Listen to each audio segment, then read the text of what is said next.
نحمده ونصلي على رسوله الكريم أما بعد فأعوذ بالله من الشيطان الرجيم بسم الله الرحمن الرحيم وإذ قال موسى لفتاه لا أبرح حتى أبلغ مجمع البحرين أو أمضي حقوبا فلما بلغا مجمع بينهما نسيا حوتهما فاتخذ سبيله في البحر سرابا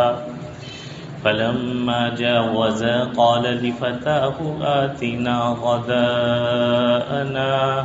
لقد لقينا من سفرنا هذا نصبا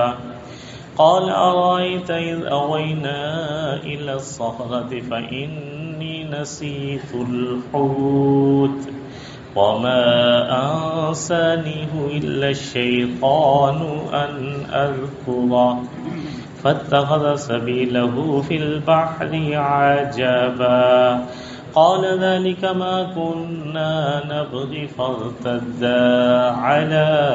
آثارهما قصصا صدق اللہ العظیم۔ اور جب موسیٰ علیہ السلام نے اپنے نوجوان سے کہا کہ میں چلتا ہی رہوں گا یہاں تک کہ دو سمندروں کے ملنے کی جگہ پر پہنچ جاؤں یا 80 سال یا مدت عمر چلتا رہوں، پھر جب وہ دو سمندروں کے ملنے کی جگہ پہنچے تو بھول گئے اپنی مچھلی، اور اس مچھلی نے سمندر کے اندر سرنگ نما راستہ پکڑ لیا۔ پھر جب وہ وہاں سے آگے نکلے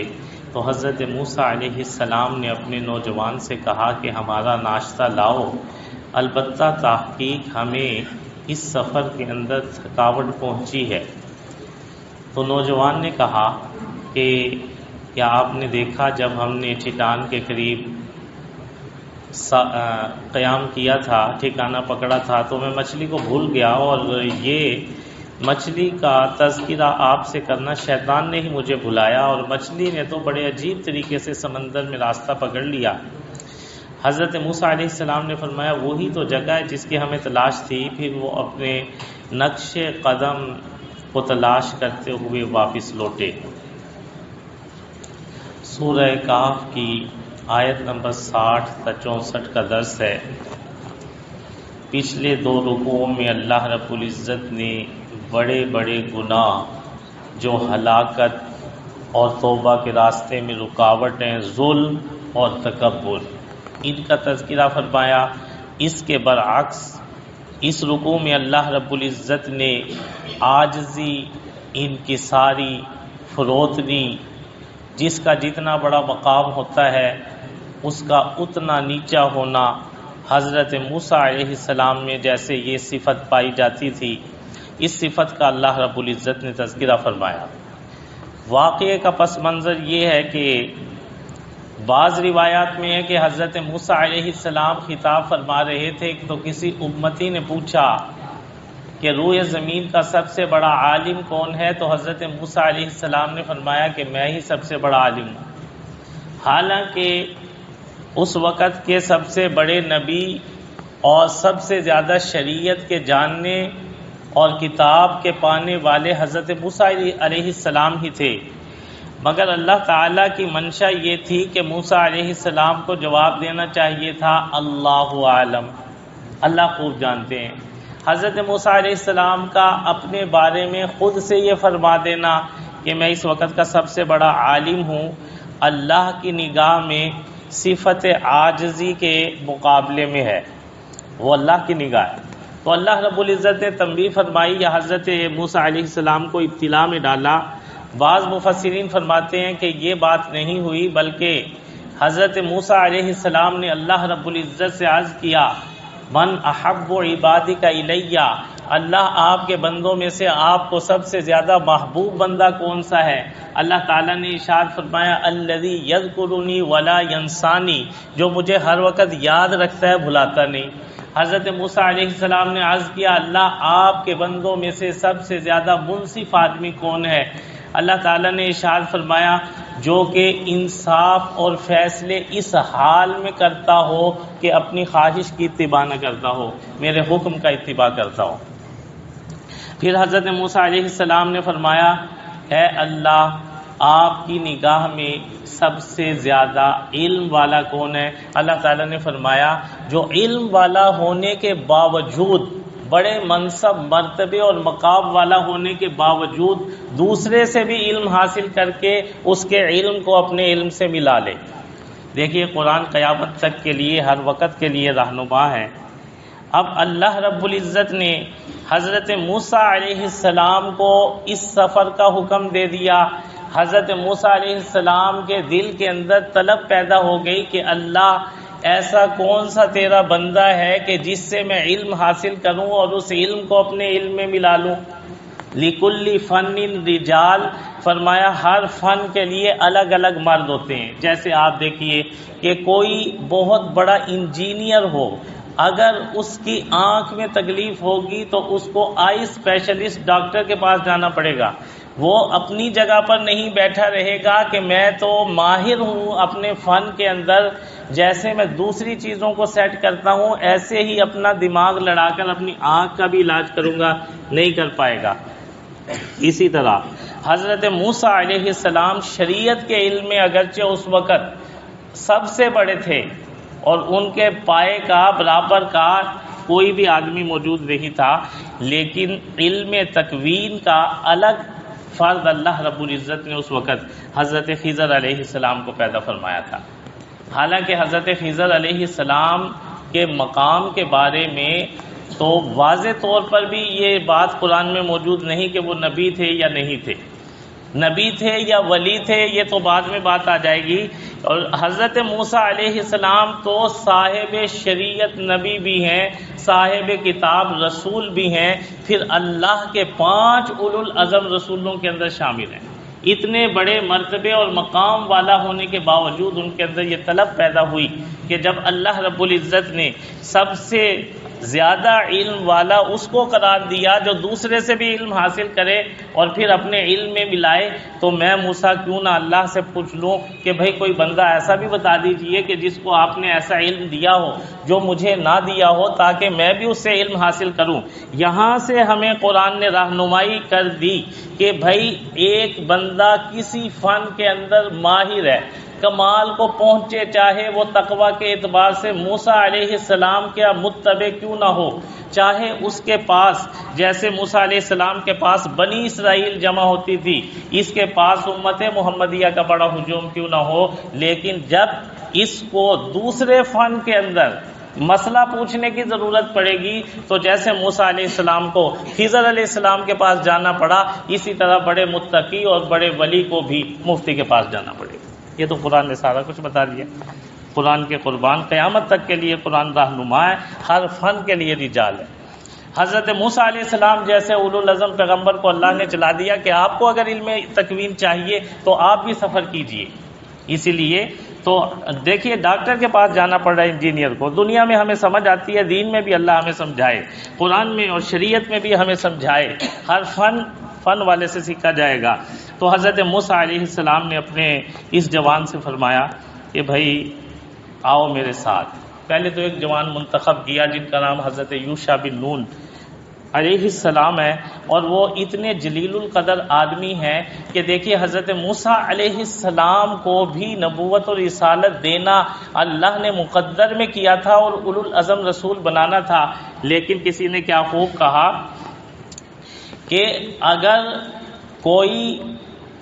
شعیب آئے میسر،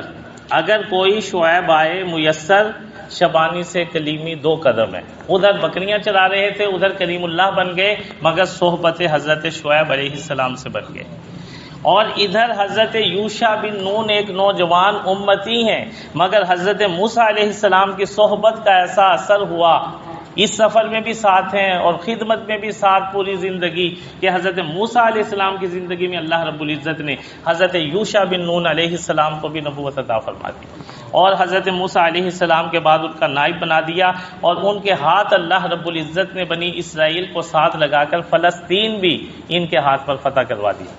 حضرت یوشع بن نون وہ جوان ہے،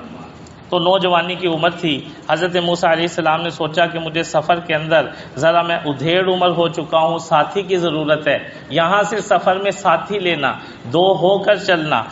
جوڑی بنا کر اللہ کے راستے میں جانا، پھر علم کے حصول کے لیے نکلنا، کتنے مسائل اس قرآن پاک کی آیت اور واقعے کے اندر اللہ رب العزت نے پرو کر رکھ دیے۔ تو حضرت موسیٰ علیہ السلام حضرت یوشع بن نون علیہ السلام کو لے کر سفر پر روانہ ہوئے۔ عظیم سفر ہے، علم کے حاصل کرنے کا سفر۔ نبی کریم صلی اللہ علیہ وسلم نے ارشاد فرمایا، من سلک طریقا یلتمس فیہ علما سہل اللہ لہ طریقا بہ الی الجنہ، جو کوئی علم حاصل کرنے کے لیے سفر کرے تو اللہ رب العزت اس کے لیے جنت کا راستہ آسان کر دیتے ہیں۔ اس لیے علم کا راستہ جنت کا راستہ ہے، علم جنت کا راستہ اسی حدیث کا مفہوم ہے۔ تو فرمایا کہ یہ جو علم کے حاصل کرنے کے لیے نکلتا ہے، لَتَضَعُ أَجْنِحَتَهَا لِطَالِبِ الْعِلْمِ إِنَّ الْمَلَائِكَةَ، بے شک فرشتے اس طالب علم کی خوشنودی کے لیے اپنے پر اس کے پاؤں سے ملتے ہیں۔ اتنی بڑی فضیلت حضرت موسیٰ علیہ السلام حاصل کر رہے ہیں اور اپنے جوان سے کہہ رہے ہیں، دیکھو میرے ساتھ مل جاؤ، مصمم ارادہ کرو، چاہے 80 سال ہمیں چلتے رہنا پڑے، چاہے ہماری عمر ختم ہو جائے، چاہے ہمیں قرنوں بیت جائیں اور زمانے گزر جائیں، مگر ہم نے مجمع البحرین پر پہنچنا ہے، دو دریاؤں کے سنگم پر پہنچنا ہے جہاں دو دریا ملتے ہیں۔ کون سے دو دریا تھے؟ یا تو بحیرہ قلزم تھا، روم تھا، یا پھر جہاں پر اللہ رب العزت نے دریاؤں کے اندر ایسا نظام بنایا ہے کہ ایک طرف میٹھا پانی چل رہا ہوتا ہے، ایک طرف کھاری، جہاں پر میٹھا پانی کھاری پانی آ کر اکٹھا ہوتا ہے لیکن ایک دوسرے میں ملتا نہیں، یہ مجمع البحرین ہے۔ یا بعض مفسرین فرماتے ہیں مجمع البحرین حضرت موسیٰ علیہ السلام علم شریعت کا سمندر اور حضرت خضر علیہ السلام علم تکوین کا سمندر۔ اسی لیے جب دونوں کی ملاقات ہوئی تو حضرت خضر علیہ السلام نے عرض کیا، اے موسیٰ آپ کے پاس وہ علم ہے جو میرے پاس نہیں ہے، اور جو علم اللہ نے مجھے دیا وہ آپ کے پاس نہیں ہے۔ تو دونوں ہی علم کے سمندر ہیں، دونوں مل گئے تو مجمع البحرین ہو گئے، یہ دو علم کے سمندروں کا سنگم ہو گیا۔ تو فرمایا او امضی حقبا، قرنوں چلیں گے لیکن یہ کام کر کے رہیں گے۔ دونوں نے ٹھان لی اور خادم نے بھی کہا ٹھیک ہے جی میں تو آپ کے ساتھ چلتے رہیں گے۔ اللہ فرماتے ہیں کہ جب یہ مجمع البحرین پر پہنچے، اللہ تعالیٰ نے فرمایا تھا کہ ایک مچھلی بھون کر، بھنی ہوئی مچھلی، اب دیکھیے تلی ہوئی مچھلی بھی پھولتی ہے اور بھنی ہوئی سکڑتی ہے اور اس کے اندر جان کی رمق بھی نہیں رہتی ہے، تو یہ مچھلی آپ ساتھ رکھیں گے، یہ مچھلی ایک جگہ ایسی آئے گی، دریا کے کنارے چلتے رہو کہ یہ میرے حکم سے زندہ ہوگی، زندہ ہو کر یہ دریا کے اندر چلی جائے گی، جہاں جہاں یہ چلتی جائے گی یہ ہلتی ہوئی جائے گی، سرنگ بناتی جائے گی، وہیں راستہ بن جائے گا، آپ دریا کے اندر داخل ہو جانا، اندر جو ہے آپ کو خضر علیہ السلام مل جائیں گے، وہاں آپ کی ملاقات ہوگی۔ اللہ رب العزت نے اپنی قدرت کے یہ مظاہر دکھانے تھے۔ خیر چلتے چلتے جب اس مقام پر پہنچ گئے اور انہوں نے یہاں آرام کی ٹھان لی، حضرت موسیٰ علیہ السلام نے تھوڑا سا آرام فرمایا، قضائے حاجت کے لیے چلے گئے۔ حضرت یوشع بن نون وہاں بیٹھے ہوئے پہرا دیتے رہے، دیکھتے رہے بھئی مچھلی ہمارے پاس ہے۔ انہوں نے کیا دیکھا کہ اچانک مچھلی تو ہلنے لگی تھیلے میں سے اور چھلانگ لگا کر نکلی، اور وہی بات ہوئی، وہ سمندر کے اندر چلی گئی اور راستہ بھی سرنگ بھی ان کو نظر آنے لگ گئی۔ حضرت موسیٰ علیہ السلام قضائے حاجت سے واپس آئے، ان کو بھول ہی گیا بتاؤں کہ مچھلی تو غائب ہے، چل دی۔ جب یہ آگے نکلے اب حضرت موسیٰ علیہ السلام کو ذرا تھکاوٹ محسوس ہوئی، حضرت موسیٰ علیہ السلام کتنی مرتبہ طور پہاڑ پر اللہ رب العزت سے ملاقات کے لیے گئے، کبھی تھکاوٹ نہیں ہوئی، اس لیے کہ خالق کی ملاقات میں تھکاوٹ نہیں ہے، تازگی ہوتی ہے، اور یہاں مخلوق کی ملاقات ہونی تھی تو تھکاوٹ بھی ہو گئی۔ اور جب بندہ اپنے مقصد سے آگے نکل جائے تو بھی تھکاوٹ محسوس کرتا ہے۔ تو نوجوان سے کہا کہ بھئی ناشتہ لے آؤ، بھوک لگی، تھکاوٹ ہو گئی، مچھلی ذرا تھیلا کھولو، نکالو، بیٹھ کر کھائیں۔ اب یہ مچھلی کیسے زندہ ہوئی، اس کے بارے میں نہ قرآن پاک کے اندر کیا سبب بنا، نہ حدیث پاک کے اندر، البتہ امام بخاری نے یہ قول نقل کیا ہے بخاری شریف کے اندر کہ جس جگہ حضرت موسیٰ علیہ السلام نے چٹان کے پاس قیام فرمایا تھا، اس جگہ پر ایک چشمہ ابل رہا تھا، اس چشمے کو آب حیات کہا جاتا ہے۔ سکندر ذوالقرنین کو بھی اس کا پتہ چلا، مگر وہ اس کو پا نہ سکا اور پینے سے محروم رہا، لیکن حضرت خضر علیہ السلام کو اللہ نے اس چشمے سے پلا دیا، جس کی وجہ سے قیامت تک کے لیے ان کو زندگی دے دی گئی، اور اس چشمے کے پانی کا چھینٹا بھنی ہوئی مچھلی پر پڑ گیا تو اللہ نے اس میں بھی زندگی ڈال دی، اور وہ زندہ ہو کر اللہ کے حکم سے۔ یہ تو ایک سبب بیان کیا امام بخاری نے، سبب ہو یا نہ ہو اللہ قدرت والے ہیں۔ دیکھیے یہ اصحاب کہف کے واقعے سے بھی انوکھا واقعہ ہے، اس لیے کہ اصحاب کہف تو سوئے تھے، سونے کے بعد اللہ نے جگایا، ان کے وجود کی تو حیت بدلی ہی نہیں تھی، اور یہاں مچھلی بھون چکی تھی آگ پر، اس کی جان نکل چکی تھی، اس کا پیٹ کی غلاظت نکال دی گئی تھی، صاف کر دی گئی تھی، اور بھوننے سے وہ سکڑ چکی تھی، جان کی کوئی بھی اس کے اندر چیز موجود نہیں تھی۔ اللہ نے بھنی مچھلی کو جو کہ اپنی حیت تبدیل کر چکی زندہ کر دیا، تو اللہ تعالیٰ بتلا رہے ہیں اسی طرح مٹی میں ملے ہوئے انسانوں کو بھی میں زندہ کر کے کھڑا کر دوں گا۔ تو فرمایا کہ حضرت موسیٰ علیہ السلام نے یوشع بن نون سے فرمایا کہ بھئی لے آؤ مچھلی ذرا۔ انہوں نے کہا کہ بھئی دیکھو ہم وہاں ٹھہرے تھے نا، آپ نے آرام فرمایا تھا، آپ سو رہے تھے، میں بیٹھا ہوا تھا، مچھلی تو بڑے عجیب و غریب طریقے سے زندہ ہو گئی اور تھیلے سے نکل گئی اور سمندر میں چلی گئی، اور وہاں تو سڈنگ بھی بن گئی تھی، اور شیطان نے مجھے بلا دیا کہ میں آپ کو بتاؤں۔ اب حالانکہ سارے کام اللہ کی طرف سے ہوتے ہیں، لیکن اللہ رب العزت نے یہاں ادب سکھایا کہ جب بھی کسی امر خیر کے اندر خلل پڑ جائے تو کہو شیطان کی طرف سے۔ اب دیکھیے نکسیر کا پھوٹنا بھی اللہ کی طرف سے ہوتا ہے، لیکن حدیث پاک میں ہے، ارشاد فرمایا کہ اگر نماز کے اندر نکسیر پھوٹ جائے یا عورت کو نماز میں حیض آ جائے تو کہے شیطان کی طرف سے، امر خیر کے اندر رکاوٹ ہو رہی ہے۔